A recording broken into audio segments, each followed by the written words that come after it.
Bien, amigos, estamos de regreso. Gracias por seguir con nosotros. Vamos a poner en perspectiva precisamente esas proyecciones de los grandes desafíos de la educación superior de cara al año 2026. Para analizar este tema nos acompaña la doctora Adriana Angarita. Ella es CEO de Seneca Lab. Y le damos la cordial bienvenida. Qué gusto tenerte aquí, Adriana, en Hispania Informa, sobre todo para conocer cuáles son esos grandes retos, esos grandes desafíos de cara al 2026 que tiene la educación superior, no solamente en Panamá, sino también en Latinoamérica. Bienvenida. Muchísimas gracias, Edna. Es un gusto estar contigo en tu programa. La verdad que es muy interesante lo que está pasando en materia de educación superior. Lo quiero llamar interesante porque yo creo que cuando nos enfrentamos a algo diferente, empezamos a entender cómo ser creativos en ese proceso de cambio. Cuando hay en general cambios en nuestra sociedad que ha pasado en la era industrial, en la era de la internet, ese gran océano azul de oportunidades que se abra es donde tenemos que empezar a entender cómo empezamos a ser parte de este nuevo mundo. Yo creo que la época que vivimos actualmente es una de las mayores transiciones que hemos tenido como humanidad, porque es un cambio profundo de cómo tenemos producción, cómo funciona la matriz productiva, que es un poco lo que hablamos del área industrial, pero también cómo interactuamos con los diferentes aspectos de la sociedad. Creo que como sociedad todavía no estamos tan claros en el manejo de redes sociales. Así es. Creo que no hemos tenido ese espacio de entender los desafíos, los daños, cómo cuidarlos, y seguimos todavía naufragando en el manejo de redes sociales y cómo nuestras voluntad a veces se ve influenciada sin que nos demos cuenta. Todos esos elementos que son morales, profundos, de ética, todavía no los hemos resuelto, y llega inteligencia artificial, donde empiezas a tener otros debates todavía mucho más complejos. Claro, y donde uno se pregunta precisamente, Adriana, qué tan preparados están, por ejemplo, las universidades con el tema de la responsabilidad en el manejo de la inteligencia artificial, pero no solamente las universidades, también los colegios con los docentes, porque ahí hay un gran reto y un desafío de que los docentes, primero, entiendan y conozcan que ya la inteligencia artificial llegó para quedarse y que esta generación sí o sí van a aplicar y van a acudir a la inteligencia artificial, si no es que ya lo están haciendo. Entonces es un tema allí bastante interesante porque esa formación de colegios que pues continuamente se ve proyectada en la universidad, es importante que estén como en esa sinergia, estén realmente en sintonía tanto los docentes de lo que es el colegio secundario como las universidades. Correcto. ¿Qué tan preparados están? Pues mira, yo creo que ese tema de tecnología tiene un impacto en la forma como enseñas. Sí. Empezamos por ahí, ¿no? Una cosa básica que de pronto pasó con Internet, que ya tenías la información no en una biblioteca, sino que la tenías en la web. Entonces comienza la forma diferente en que enseñas. Y eso tiene que ver con prácticas, ¿no? Sí. Esas prácticas docentes cambian profundamente. Hoy día cambian el tipo de evaluación. Para mí es lo principal, cambia de la labor docente. Porque cuando exigimos un trabajo escrito, hace 20 años pedíamos trabajos escritos. Así es. Hoy pedimos trabajos en Word, y ahora esos trabajos pueden ser desarrollados por alguien y no me sirve, o sea, no me permite comprobar la competencia. Es correcto. Porque pudieron haberlo utilizado, ayuda, y entonces yo como docente no puedo comprobar la competencia. Al final eso es la evaluación. La evaluación es cómo yo compruebo que el estudiante sabe algo que yo necesito que sepa. Entonces yo no puedo decirle no puedes utilizar inteligencia artificial, porque en el mercado laboral va a ser uno de los requisitos más importantes. Entonces no puedo chocar, y fíjate que es un concepto también filosófico, cómo choco con algo que yo siento que no funciona, pero que en el mercado laboral se está exigiendo.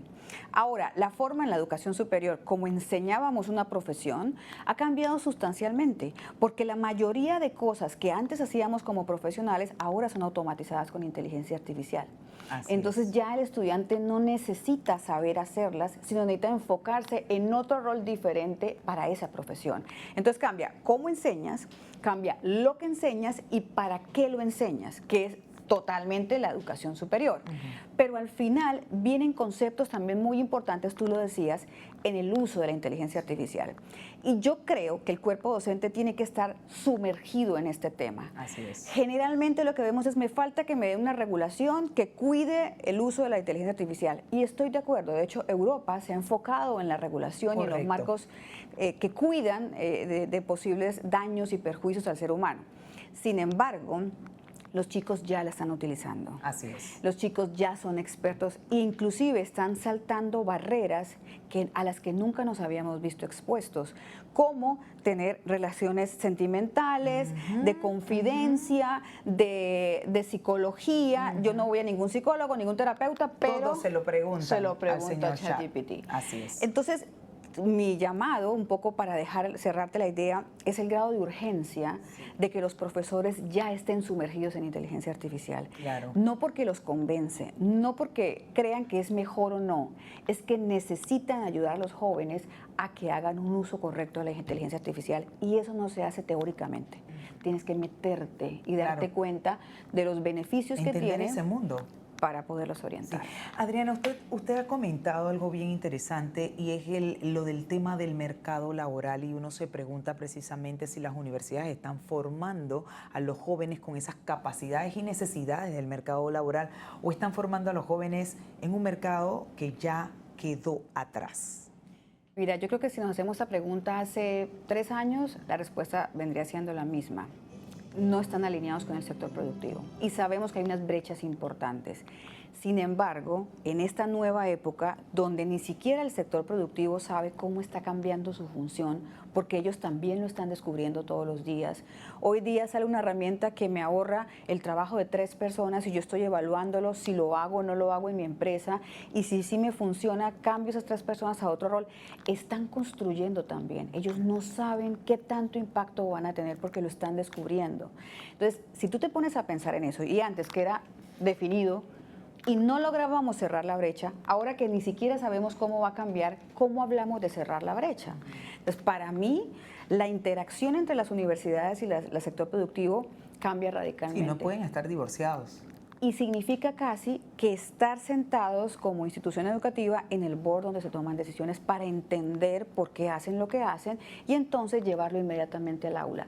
Ya no se trata de diseños curriculares, ya no se trata de que la ley me permita, es el día a día. ¿Qué está pasando? Incorporar esa herramienta, hay que enseñarla. ¿En qué materia? En esta materia. ¿Cómo la enseñamos? Tienes que estar al pie de la decisión que toma el empresario para que realmente le puedas formar a personas en un mundo que va muy rápido.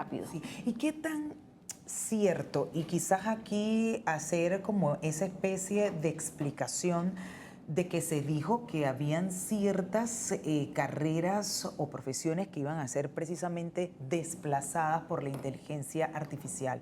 ¿Qué tan cierto ahora que hemos visto ya evolucionando un poco la inteligencia artificial y que las personas se han montado, como dice uno, en el carrito y se han actualizado de cómo debe ser utilizada con la responsabilidad que eso demanda? Pues mira, es una pregunta que yo creo que estamos también en construcción de la respuesta todavía. Yo creo que los lanzamientos que hacíamos de 170 millones de empleos van a desaparecer, ¿cuáles van a ser las carreras? Yo creo que es algo que se va descubriendo en el día a día. ¿Cuál es el criterio que yo uso para entender? Creo que todo lo que sea automatizable es reemplazable. Es decir, donde yo no agrego valor como ser humano a alguna tarea, definitivamente tiene que ser reemplazable. Entonces, tengo que entender cómo cambia mi labor, cómo le agrego yo valor desde la humanidad, algo que no puede hacer la máquina, y es ahí donde se debe enfocar para tratar de que yo no creía que van a desaparecer, se van a transformar profundamente. Y eso es algo que tiene que ver con esa automatización. Ya no tengo como profesor, para darte el ejemplo, el profesor, yo antes me gastaba de mis, 8 horas diarias de trabajo, me gastaba 2 horas haciendo investigación, 2 horas preparando material, 2 horas escogiendo la parte evaluativa, y con eso me iba a mi clase preparada. Hoy día puedo hacer las 3 con herramientas de inteligencia artificial y me puedo gastar media hora haciendo las 3. ¿Qué pasa con las otras 6 horas que yo gastaba antes en eso? Claro. ¿Desaparece la labor docente? No. No. Pero optimizas. Se transforma Claro, completamente. Entonces puedo ir a hacer lo que nunca hicimos, que es la personalización de la educación. Así es. A ver, cuando hablamos precisamente de esos cambios urgentes que también menciona, como que hay que ver con qué urgencia se deben hacer esos cambios y modificaciones en los planes de estudios precisamente para que los egresados vayan mejor preparados, ¿cuál sería ese 1, 2, 3 urgente?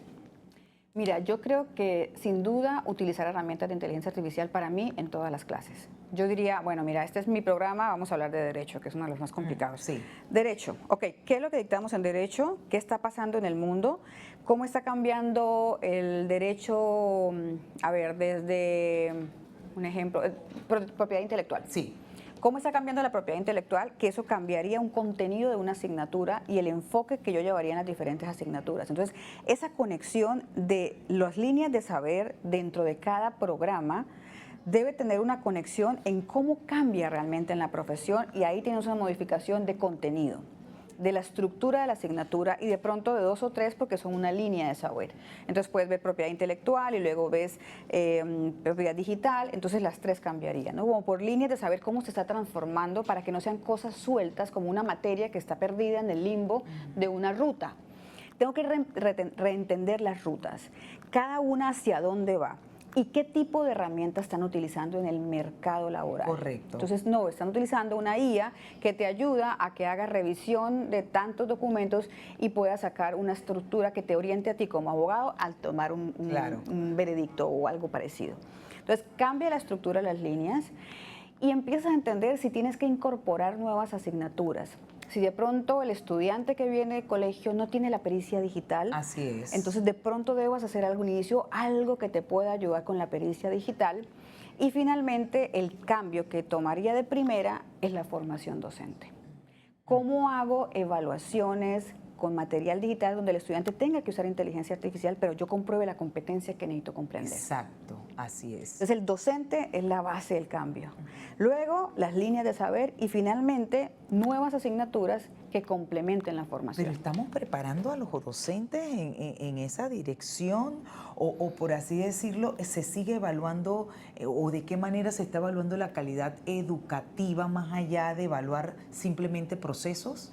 Mira, es una pregunta compleja. Nosotros hemos trabajado con diferentes universidades en diferentes países de Latinoamérica y el resumen que te llevo es que el cuerpo docente generalmente se resiste porque es algo completamente nuevo. Claro. Entonces, esto significa, es una profesión que usualmente es quien tiene la información y tiene la claridad de lo que hay que hacer. Cuando tú le dices hay que cambiar la forma en que lo haces, lo primero es cuestionarlo. Hay resistencia también. Correcto. Cuestionarlo, pero ¿por qué? Si yo lo he hecho diferente, no creo que sea bueno. Me ha resultado. Me ha resultado lo que he hecho. Yo soy responsable de tantos estudiantes que hoy día son senadores. Entonces, hay una complejidad en la toma de decisión.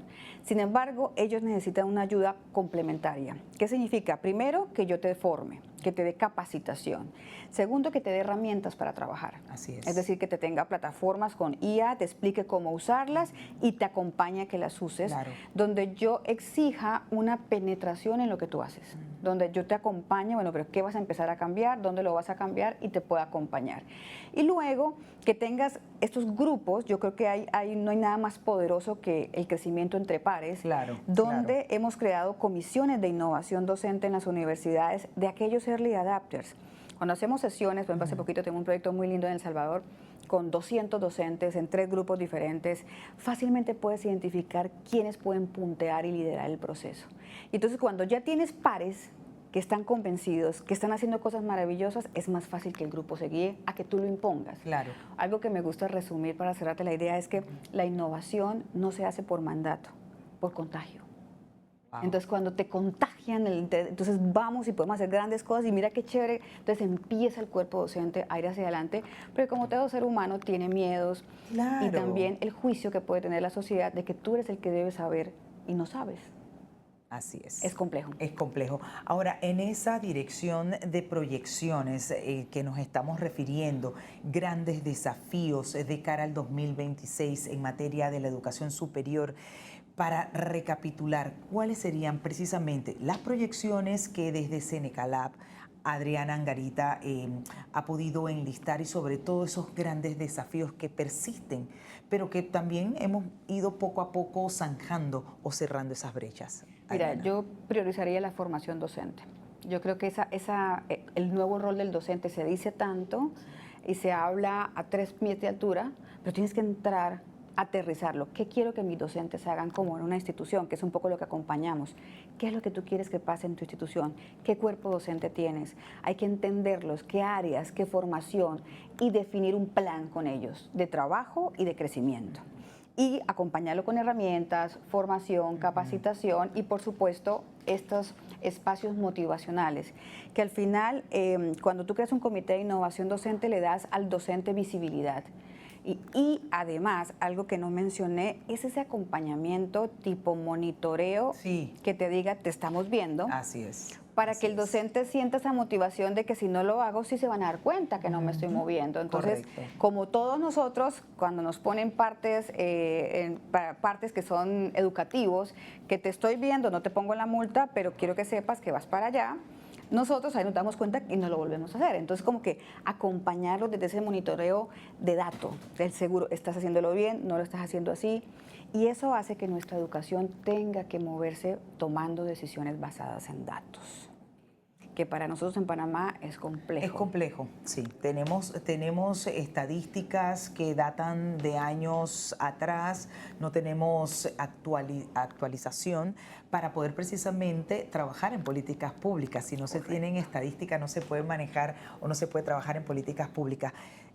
Me queda una duda con el tema de la brecha digital, Adriana. ¿Esto realmente cómo estamos? ¿Existe todavía una brecha digital grande que pudiera estar afectando justamente la desigualdad educativa? Sin duda, Edna, y tocas un punto muy delicado. Cuando hemos escuchado a nuestros gobiernos tomar decisiones en base a las inversiones, de hecho ha pasado recientemente en nuestro país, cuando se habla de tecnología, solemos castigar esta decisión porque tenemos prioridades de infraestructura física. Tenemos escuelas que todavía son rancho, tenemos cómo vamos a estar invirtiendo en tecnología cuando tenemos todavía chicos que no tienen un techo. Y aunque tiene un sentido de validez, también es muy importante entender que el derecho de la educación hoy en día significa que tengas el cupo en la escuela, el computador para poder ser igual que todos y el acceso a Internet. Son 3 elementos, no solamente el cupo en la escuela. Entonces, muchas veces, en lugar de, si bien tenemos que abordar varios temas, condenamos el de la tecnología por no enfocarnos en el de infraestructura física. Y ahí yo creo que tenemos que repensarnos y al contrario, exigir como sociedad dónde está la competencia digital. Te cierro porque creo que este es el punto más importante para mí. Este año estuve en TVN cuando se lanzó, abrió la jornada escolar, el primer día de clases, todo lo que ocurre en este marco de la apertura, y se hizo una encuesta a los padres de familia sobre las prioridades que ellos veían. Tecnología fue la última. A mí me sorprendió y lo comenté. Increíble. Porque si nosotros como padres de familia y como sociedad no vemos como una prioridad, nosotros que somos los guardianes de lo que va a pasar con nuestros hijos, estamos condenándolos a que no tengan la equidad que tiene todo el mundo. Por supuesto, entonces eso sin duda viene a acrecentar esa brecha digital. Lo que pasa es que hay muchos sectores que no lo ven como importante. Correcto. Y priorizan, como lo has dicho tú, la infraestructura y el tema de quizás el cupo del estudiante. Sin embargo, lo digital sí es importante. Es innovación, es actualización y realmente creo que nos estamos quedando atrás si seguimos con ese pensamiento. Adriana, ya para finalizar un mensaje y con eso cerramos de cara a que, bueno, pues ya se termina, concluye el año 2025 y estamos próximos a iniciar un nuevo año lectivo. Tanto en docencia superior como para nuestros estudiantes de lo que es media, premedia. Así es. Bueno, para mí un grado de urgencia. Me encantaría transmitir el grado de urgencia. En Latinoamérica sentimos que esto de la inteligencia artificial viene sí como el coco por allá, pero no llega. No, estamos un poquito más lentos en el golpe de la llegada, porque ya en Estados Unidos, en Europa, en Oriente está súper full. Para mí es importante que podamos tener el grado de urgencia que significa este cambio de era. No podemos esperar más, no podemos seguir aguantando decisiones, tenemos que entender el nuevo enfoque y Panamá tiene una gran oportunidad porque por su punto geográfico, por todo lo que siempre hemos sabido, pero también porque somos un país pequeño que le puede ser fácil ponerse de acuerdo. Creo que ahí tenemos que ponernos de acuerdo en lo que queremos como sociedad, dónde nos queremos ver en los próximos 2 años y actuar en consecuencia de esto porque todos somos uno. Así es. Doctora Adriana Angarita, CEO de Seneca Lab. Muchísimas gracias por acompañarnos y bueno, feliz Navidad y próspero año nuevo y seguiremos hablando precisamente el próximo año y haciendo un balance precisamente del tema educativo. Vamos a una pausa, amigo. Usted manténgase con nosotros. Al regresar tenemos mucha más información que compartirles. No le cambie.